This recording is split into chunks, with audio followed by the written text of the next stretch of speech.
Ang banal na Espiritu ng Diyos ay naninirahan at gumagalaw sa bawat tao na nagbubuklod sa Diyos sa pamamagitan ng pananampalataya.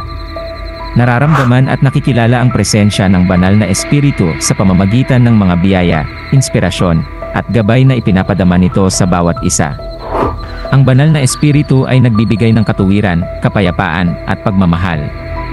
Ito rin ang nag-udyok sa tao na maging tapat sa kanyang pananampalataya, maging mabuti sa kapwa, at sundan ang kalooban ng Diyos.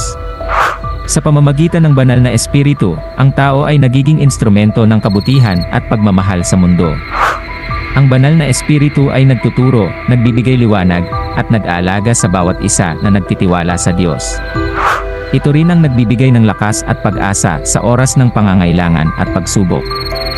Sa pamamagitan ng banal na Espiritu, ang bawat isa ay nahahantong sa mas malalim na relasyon sa Diyos at sa kapwa. Sa pamamagitan ng banal na Espiritu, ang tao ay nagiging mas maunawaanin, mapagpasalamat, at handang maglingkod sa iba. Ito ang nagbibigay ng inspirasyon at liwanag sa landas ng bawat isa, upang maging mabuting alagad ng Diyos at tagapagtaguyod ng kagandahang asal sa lipunan.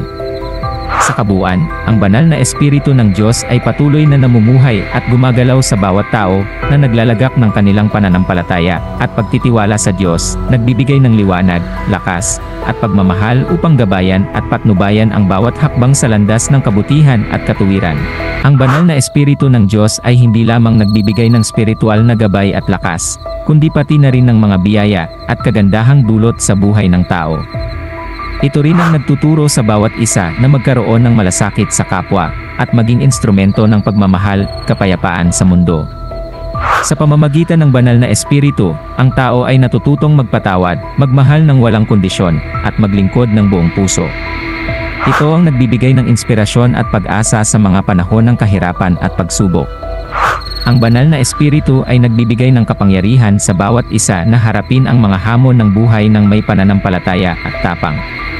Ang banal na Espiritu ay nagtuturo rin ng kahalagahan ng pagiging mapagkumbaba, mapagpasalamat, at mapagbigay.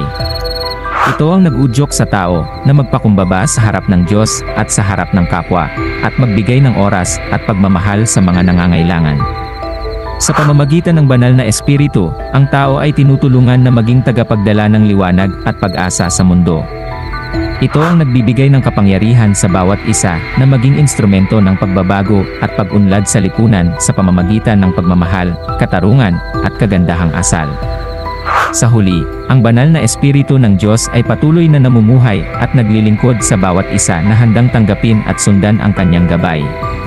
Ito ang nagbibigay ng kalakasan at pagmamahal upang maging tunay na alagad ng Diyos at tagapagtaguyod ng kabutihan at katuwiran sa mundo.